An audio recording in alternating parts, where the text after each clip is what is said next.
اتقدم واحد اسمه سنان بن أنس النخعي، ضرب الحسين بالرمح في الترقوة فوقع على الأرض، راح قرب منه وسحب الرمح وطعنه في صدره فمات رضي الله عنه. رحم الله الحسين، تآمر عليه يزيد وقتله ابن زياد وخزله أهل الكوفة، وقال عنه النبي سيد شباب أهل الجنة.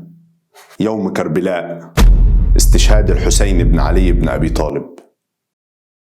سنة 52 هجريا معاوية بن أبي سفيان حس إنه كبر وقرب يموت، فطلب من المسلمين إنهم يبايعوا ابنه يزيد خليفة من بعده، وده كان قرار غلط من معاوية، ولكن ما يقللش من كونه صحابي جليل، لأنه أولا وآخرا بشر يصيب ويخطئ. معاوية كان شايف في ابنه يزيد شجاعة وحزم وقوة وحكمة، باختصار شايف فيه صفات تؤهله إنه يبقى الخليفة. صح، عاوزك تفتكر الصفات دي كويس عشان هنرجع لها في آخر الفيديو. المهم كل الشام والعراق بايعوا يزيد إلا المدينة، فزعل معاوية وأخذ فرسه واتجه للمدينة وراح لهم، وهناك خطب فيهم خطبة عصماء. واول ما نزل من على المنبر كل الناس قالوا له احنا معاك يا عم وبايعنا يزيد، الا اربعه: عبد الله بن الزبير وعبد الله بن عمر وعبد الله بن عباس والحسين. ليه دول رفضوا البيعه يا عم البطل؟ هقول لك. 3 اسباب. قالوا يا عم معاويه اولا دي مش مملكه، دي خلافه، يعني تكون بالشورى علشان نقدر نختار الاصلح، مش انت تورث ابنك وابنك يورث ابنه وهكذا. 2 في المسلمين من هو احق من يزيد وافضل منه. 3 حاجه بقى، مش ده الاتفاق اللي كان بينك وبين الحسن الصراحه، الاتفاق كان ان معاويه ما يورثش الخلافه لاهله وان يكون الموضوع بالشورى. الاربعه دول سكتوا عن اللي عمله معاويه لانهم كانوا عارفين ان الخروج على الحاكم غير جائز، فالراجل سكت لانه مش عاوز يقسم المسلمين لفرقتين. عدت 8 سنين وجت سنه 60 توفي معاويه وتولى من بعده ابنه يزيد، وما كملش سنه واوضاع البلد بقت في النازل، وبالذات في الكوفه. راحوا اهل الكوفه اجتمعوا وكتبوا رسائل للحسين وبعتوها له في المدينه، بيقولوا له فيها ان احنا اساسا ما بايعناش يزيد وعايزينك انت الخليفه. واحده من الرسائل اللي جات له كان مكتوب فيها: يا حسين ان الناس ينتظرونك، لا رأي لهم غيرك، فالعجل العجل يا ابن رسول الله، يعني انجز تعالى الكوفة، الناس هنا كلها عايزينك انت الخليفة. فقد اغضر الجناب، مثل قديم بيقولوه على الارض لما تزينها الحشائش الخضراء، واينعت الثمار واورقت الاشجار، اقدم اذا شئت فانما تقدم على جند لك مجندة. يعني يا عم لو جيت الكوفة هتلاقي كل الناس هنا جنودك وهيقفوا معاك ضد يزيد. يقال وحسب رواية ابن الجوزي والطبري ان الحسين وصلت له 500 رسالة موقعة ب 18,000 توقيع، كل دول عايزين الحسين خليفة للمسلمين. وبالرغم من كده الحسين رفض يتحرك على طول، فراح بعت رسالة لأهل العراق مع ابن عمه مسلم بن عقيل. وحسب رواية عباس القمي في كتاب منتهى الآمال، الرسالة كانت بتقول: إني سعيدا وهانئا بما أرسلتم لي، وعسى الله أن يجمع بيني وبينكم على الحق، وإني باعث بأخي وابن عمي اللي هو مسلم بن عقيل، فإن كتب لي بأنه اجتمع رأيكم علي وأن الأمر مثل ما قدمت به رسائلكم قدمت إليكم. يعني لو بعت لي رسالة وقال لي أيوة فعلا زي ما قالت الرسائل كل الناس هنا عايزينك، هاجيلكم على طول. واول ما وصل مسلم بن عقيل الكوفه كل الناس التفت حواليه وقالوا له ان احنا مش عاوزين يزيد وهنبايع ابن عمك الحسين. فراح بسرعه رد برساله على الحسين كتب فيها: اما بعد فان الرائد لا يكذب اهله، مثل بيتقال على واحد الناس لجأت اليه فالمفروض يعني ما يخذلهمش، وان جميع اهل الكوفه معك، وقد بايعني منهم 18,000، فعجل بالاقبال حين تقرا كتابي. لحد هنا الامور تمام، اهل الكوفه عايزين الحسين. صحصح لي بقى وركز علشان الاكشن وضرب النار كله في الجاي. بص، خلينا متفقين ان الحسين كان عايش في المدينه اللي هي ارض الحجاز، ويزيد بن معاويه كان بيحكم المسلمين من الشام، واللي كان والي على الكوفه والبصره وقتها واحد اسمه عبيد الله بن زياد. الاخبار راحت له بان كل يوم الناس بتجتمع حوالين مسلم بن عقيل وبيتفقوا على مبايعه الحسين ضد اميرك يزيد، وان الكلام ده كله بيحصل في بيت واحد اسمه هانئ بن عروه. فبعت عبيد الله بن زياد لهانئ بن عروه وقال له: من ضيفك؟ فقال له: رجل من اهل المدينه. قال له: من هو؟ قال له: مسلم بن عقيل. قال له: ماذا يريد؟ قال له: اتى ليرى ماذا تم في البيعه. فقال له: سلمني اياه. رفض هانئ بن عروه تسليمه فحبسه. فراح جه مسلم بن عقيل ومعاه 4,000 راجل من المؤيدين وحصروا القصر اللي فيه عبيد الله بن زياد، بيطالبوه انه يخرج الراجل اللي محبوس اللي هو هانئ بن عروه. راح عبيد الله بن زياد فضل يفكر: اعمل ايه اعمل ايه؟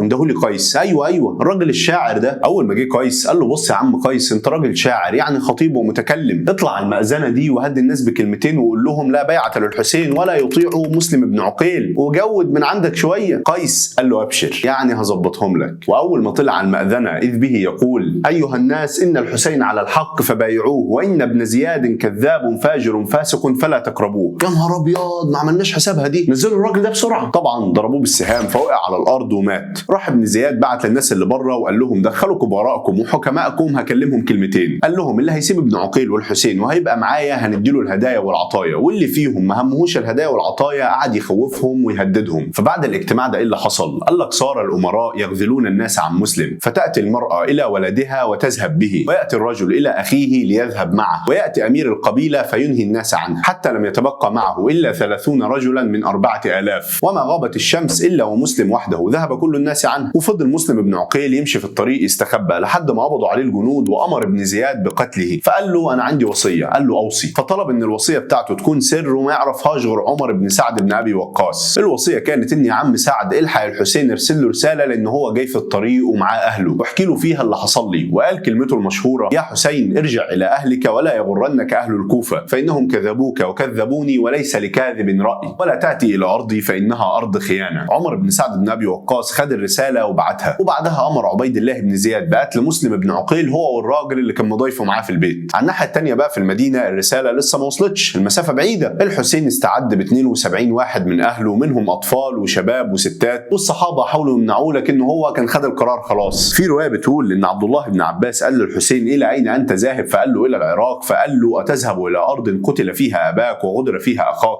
فالحسين قال له: لا، الوضع المرة دي مختلف، بص دول 500 رسالة ب 18000 توقيع. فابن عباس قال له: لا تنخدع. فالحسين رد وقال إنه رايح علشان ينصر الحق. ولما ابن عباس شاف إنه مصر إنه هيروح، حاول ما يخليهوش ياخد لا النساء ولا الأطفال، ولكن الحسين رفض. فقال له ابن عباس: أستودعك الله من قتيل، أستودعك الله من قتيل، يعني أنت ميت ميت. اتحرك الحسين للعراق ومعاه أهل بيته، وهو في الطريق قابل الشاعر المعروف الفرزدق. سأل الحسين الفرزدق وقال له: كيف تركت أهل العراق؟ فقال الفرزدق: قلوبهم معك وسيوفهم مع يزيد. فقال الحسين: حسبي الله ونعم الوكيل. كمل الحسين في طريقه وخلاص قرب يوصل الكوفة. راح وصل مكان اسمه بطن الرمة، وهنا كتب رسالة لأهل الكوفة بيقول لهم إني خلاص قربت أجيلكم، علشان لما يوصل يقفوا جنبه ويسندوه. وبعتها مع واحد من اللي كانوا معاه اسمه قيس الصيداوي. وخلي بالك هو لسه ما يعرفش إن ابن عمه مسلم بن عقيل اتقتل. وأول ما وصل قيس الصيداوي اللي بعته الحسين للكوفة بالرسالة، عرف عبيد الله بن زياد وراح بعت له ناس قتلوه، مع إن المفروض الرسل ما بتتقتلش. اتحرك شوية الحسين، وأول ما وصل منطقة يقال لها شراف، هنا بقى عرف إن كل اللي بعتهم اتقتلوا، وإنه في الكوفة ملوش أي شيعة. فراح خطب في الناس وقال: يا أيها الناس، إن قد أتانا خبر فظيع، قتل مسلم بن عقيل وهانئ بن عروة وقيس الصيداوي، وقد خذلنا شيعتنا، فمن أحب منكم الانصراف فلينصرف غير حرج. يعني دلوقتي فعلا الوضع بقى صعب، فاللي خاف على نفسه وعاوز يمشي يمشي. فكل أتباعه مشي، وما فضلش معاه غير أهله اللي جم معاه من المدينة. وطلب الحسين من بنو عقيل أبناء عمه إن هم يروحوا وكفاية على كده، وإنه اتقتل منهم مسلم، لكنهم رفضوا وقالوا إننا هنكمل معاك علشان ناخد بطار مسلم. وهنا أول ما الحسين قرب يدخل الكوفة اتفاجئ بجيش مكون من 1000 فارس جايين عليه بقيادة واحد اسمه الحر بن يزيد. بعتهم عبيد بن زياد والي الكوفة علشان خاف الحسين يدخل الكوفة والناس تتلم حواليه ويبيعوه، فقال لك ابعت ال1000 دول يوقفوه عنده ويحاصروه. ولما شاف الحسين ان الوضع بقى صعب وان عددهم كبيرة، كتب رسالة وطلب من قائد الجيش اللي هو الحر ان يبعتها ليزيد بن معاوية في الشام. الرسالة كانت بتقول: يا اما تسيبوني ارجع باللي معايا وتفكوا الحصار اللي انتوا عاملينه لي ده، او تسيبوني ادخل الكوفة ويبايعني من يبايعني، او تخلوا الامر بالشورى زي الاتفاق القديم. ولكن للاسف الرسالة قبل ما توصل ليزيد بن معاوية في الشام وصلت لعبيد الله بن زياد والي الكوفة، فرد وقال: هما اتنين، يا اما يبايع يزيد بن معاوية خليفة للمسلمين واما فاقتلوه. فراح قائد الجيش قال للحسين: يا حسين، ان الامر جد، كان عبيد الله بن زياد يقول حاصروه، اما الان فيقول اقتلوه، واني لك من الناصحين. فقال الحسين: انا لله وانا اليه راجعون، ومشي. واول ما دخل بلد سال الناس اسمها ايه البلد دي، قالوا له كربلاء. فوقف كده وبص وقال: هي بلد كرب وبلاء. قعد الحسين في كربلاء 3 ايام، وفي يوم الجمعه لان في 4000 فارس انضموا لل1000 الاولانيين، وكده بقوا 5. وزي المثل ما بيقول: شر البليه ما يضحك. فالمضحك في البليه بتاعتنا هنا لما جه الحسين يصلي، امر الحر بن يزيد بان الناس والجنود كلها تصلي وراه، فقالوا: كيف نصلي خلفه ونحن مامورون بقتله؟ فقال الحر بن يزيد قائد الجيش: هذا ابن بنت رسول الله، والله لا اعلم احدا افضل منه على وجه الارض اليوم. يوم 9 محرم طلب الحسين طلب اخير انه عاوز يرجع علشان يحقن دماء الناس اللي معاه. فلما وصل الخبر لعبيد الله بن زياد وقالوا له ان الحسين بيطلب منك العفو وانه عاوز يرجع، راح قال: واسمع البيتين دول: الان اذا علقت مخالبنا به يرجو النجاة ولا تحين مناص. يعني اول ما تمكنا منك يا حسين جاي خلاص تقول سيبونا ارجع؟ وراح ارسل ليهم واحد اسمه ذو الجوشن. ذو الجوشن ده كان راجل خبيث وخطير وبارع في مكر الحروب، وامر انه يروح ينضم للجيش ويقاتل الحسين. الراجل ده اول ما انضم للجيش قال لهم: انا رايي اننا نمنع الحسين عن الميه. ويقال: حمل الدلاء ذو الجوشن يعني اناء الميه، ومر من امام الحسين فوجد فمه شديد العطش، فسكبه على الارض امام الحسين وقال: لن تشرب منه حتى تموت امامي. ومن هنا بدات واقعه الحسين. يوم كربلاء،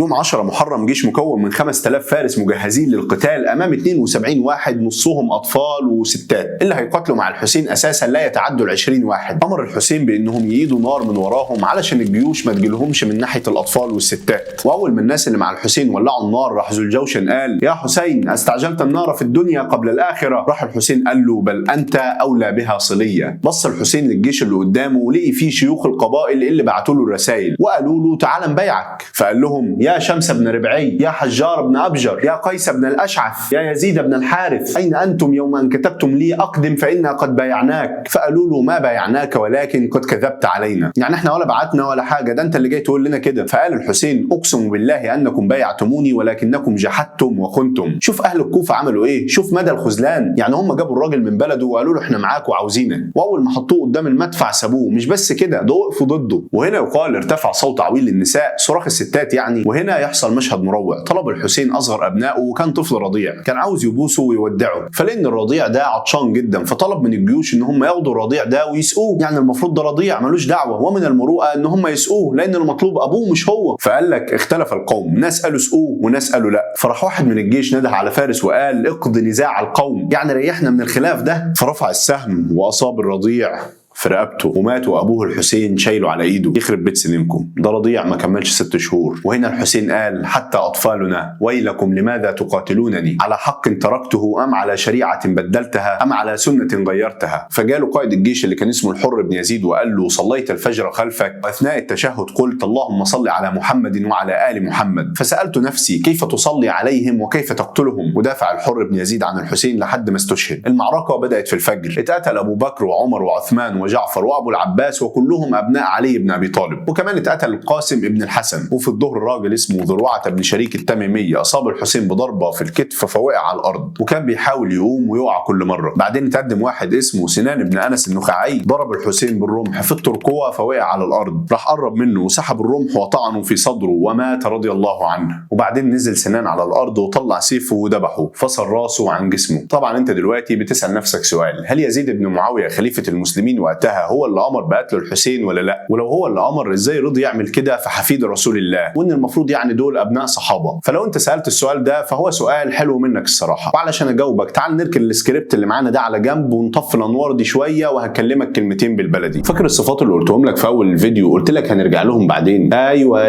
اللي هم الحزم والحكمه. وقلت لك ان معاويه ابوه شاف يزيد كده. بعض الروايات قالت لك لا، يزيد بن معاويه ما كانش كده، وان شهاده معاويه لابنه دي من باب مين يشهد للعروسه، وان يزيد ده كان راجل شارب للخمر تارك للصلاه يقضي معظم وقته في ملاعبه القرده، يعني راجل مش مظبوط وخفيف. وانه اتعلم شرب الخمر لان طفولته كانت عند اخواله اللي كانوا اساسا مشركين، وانه ليس فيه لا حزم ولا حكمه، ولكنه كان قوي فعلا ومهيب. ويقال لما عرف بقتل الحسين ما زعلش ولا حاجه، ده انشد من الشعر وقال: ليت اخوالي ببدر شهدوا، يعني يا ريت خلاني اللي اتهزموا في غزوه بدر يجي يشوفوا النهارده انا عملت ايه. جزع الخزرجي من وقع الاسل، الجزع اللي هو عدم الصبر وعدم التحمل. الخزرج قبيله الحسين، الاسل اللي هي الرماح، يعني بيقول يا ريت خلاني اللي اتهزموا في بدر يجي يشوفوا اللي حصل في ابن الخزرج النهارده. قد قتلنا الكثره من اسيادهم، يعني قتلنا منهم كتير، وعدلناه ببدر فاعتدل، يعني قارناه باللي حصل في بدر فالكفتين اتوزنوا. ولو سالتني ازاي مسلم يعمل كده وينتقم لاخوانه اللي كانوا في بدر بانه يقتلهم حفيد النبي صلى الله عليه وسلم مع ان اخواله اساسا كانوا مشركين، فاللي قال الروايه دي قال ان دي كانت احقاد جاهليه وجهل عند بعض العرب وقتها. ولكن الروايه دي تكاد تكون ضعيفه شويه، يعني صعب تتصدق صح؟ ويقال ان يزيد كان بيشرب الخمر ولكن في طيشان شبابه، ولما ابوه معاويه عرف بالكلام ده ونهاه الراجل بطل الصراحه. في روايه تانية بتقول ان يزيد فرح بقتل الحسين، ولما كان في المجلس دخلوا عليه براس الحسين اللي اتذبحت ورموها قدامه، فمسك عصايه وفضل يدخلها في فمه ويقول كان ثغره جميلا. ولما شاف انس بن مالك الكلام ده انهار ونهاه وقال له قف عن ذلك يا يزيد فوالله رايت رسول الله يوما يقبل ذلك الثغر. ودي روايه ضعيفه برضه، والصح ان اللي عمل كده عبيد الله بن زياد اللي هو والي الكوفه، لان انس بن مالك وقتها كان في الكوفه ما كانش في الشام عند يزيد. خد بقى الكلام الاقرب الى الصح، ومش انا اللي بقول كده، ده اللي رجحوه اغلب المؤرخين واللي جه في كتب التراث. يزيد بن معاويه ما فرحش بموت الحسين، ده لما عرف بموت الحسين بن علي بن ابي طالب زعل وندم انه وقف قدامه وقال ليتني اكرمته وحكمته فيما يريد. كمل كلامه وقال لعن الله ابن مرجانه اللي هو عبيد الله بن زياد والي الكوفه اللي امر بقتل الحسين. وكمل برضه كلامه يزيد بن معاويه وقال كنت ارضى بطاعه اهل العراق دون قتل الحسين، يعني يا ريت كانوا قطعوني من غير ما يقتلوا الحسين. ويقال انه كرم اهل الحسين واعطاهم العطايا وروحهم الى المدينه في موكب عظيم، ودي روايه ابن كثير. هتسالني تقول لي يا عم البطل، طب هو ليه ما خدش بطار الحسين لما هو زعل وندم عليه؟ هقول لك برافو عليك، انت النهارده بتسال اسئله حلوه الصراحه. ما هي دي مربط الفرس، وده سبب ان المؤرخين والائمه بيلوموا على يزيد وقالوا ان يزيد بن معاويه لا يسب ولا يحب. ونختم كلامنا بموقف حصل بين الامام احمد بن حنبل وابنه صالح. في يوم دخل صالح على ابوه قال له يا ابتي ان قوما يحبون يزيد. فقال ابن حنبل يا بني وهل يحب يزيدا احدا يؤمن بالله واليوم الاخر؟ فقلت يا ابتي لماذا لا تلعنه؟ يعني زي ما الناس ما بيلعنوه. قال ابن حنبل يا بني ومتى رايت اباك يلعن احدا؟ فالخلاصه في يزيد ان امره متروك لربنا، لانه هو اولا واخرا بشر يصيب ويخطئ. الايام اللي جايه في شهر ديسمبر مصر بتحتفل بمولد سيدنا الحسين، فاعمل شير علشان الناس تعرف قصته وتستفاد. ولينك الانستجرام هتلاقوه في الكومنتات، ادخل اعمل فولو. ولينك قناه اليوتيوب برضه هتلاقوه في الكومنتات، ادخل اعمل سبسكرايب علشان تدعمني اكمل. انا احمد البطل،